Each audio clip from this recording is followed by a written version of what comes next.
Hi, it's Zoppo1975. Welcome to Elite Dangerous on the Legacy version on Xbox. And today I've got you the sweatiest PvP fight I think I've ever been involved in. Now, on my part, I'm using my Frag Ramber, which is incredibly dirty to use against FDLs. The drag frag means I'm dragging them down to my level, forcing the FDL to be less maneuverable. I'm using ramming and dirty tactics, especially shadow rams. I full bore a gimbaled scrub in this ship. I only have one fixed frag and I use that to line up my rams, and I have 4 gimbaled frags. The ship is designed to take on FDLs, preferably 5 PA FDLs rather than this one, this is Blaze and his 3 PA 2 railgun. Blaze hates fighting against the Mamba, and most FDL pilots do, because it maneuvers badly, which is somehow an advantage. Now, I have never tried harder in a PvP fight. This is an awesome fight that comes right down to the wire. I'm going to talk for the first part, then I'm going to just put Airwolf on, let Airwolf take us through till the end, and then I'm going to come back right at the end and talk you through the last bit. It is truly a hilarious 1v1 that lasts forever. I think we were both having ammo issues at the end. One thing about me in this ship is I can sit with 4 pips to systems the majority of the time, which makes me very, very tough and very hard to break down. I'm also able to keep 4 pips into shields so often that it's hard to pip check me with the railguns, because I knew that was with Blaze. He's so quick on the turn that he will railgun me while I'm trying to turn, and so I have to resist that urge to throw 4 pips into engines too often. But you'll see, it's an absolutely slobber knocker of a fight that comes down to right at the end. It is actually the closest fight it's the closest I've ever taken Blaze. It certainly is one of the closest fights I've had in a long, long time. The Frag Ramber is, like I say, it's a ship designed, it's a counter build for good pilots and good FDL pilots, because none of them like fighting against the Mamba. It's tiny profile when it's facing you is a pain in the butt. It's very difficult, and when you got someone like me in a ship that's this strong, it's going to be a difficult fight regardless of how good you are. I mean, the very best PvPers like Walking Dead or Flipper Gold have run rings around me that, once they realise I'm trying to ram them, they'll just avoid it. But yeah, I sweat hard at this one. This was me. You can tell I'm trying because I'm already flight assist off this early in the fight, and I'm flight assist off for a lot of this fight. But yeah, I really did give it the full try, the full beans, a lot of effort, and yeah, using my heat sinks to go silent running at times to try and sneak in a ram or two.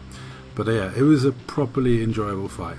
So I will be back right at the end to talk you through the last bits of it as it closed out in a weird way, and it's incredibly close right to the end. So enjoy this fight, enjoy Airwolf music to it, and I'll catch you in a minute.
So as I said, I'm back, and yeah, I have tried my hardest.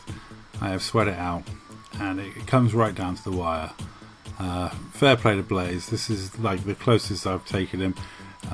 It was an incredibly long fight. I think we both were struggling with ammo towards the end, and yeah, we were in party, so when that happened and my canopy broke and I couldn't fire because my power plant had malfunctioned, that was it. I called it, and there we go.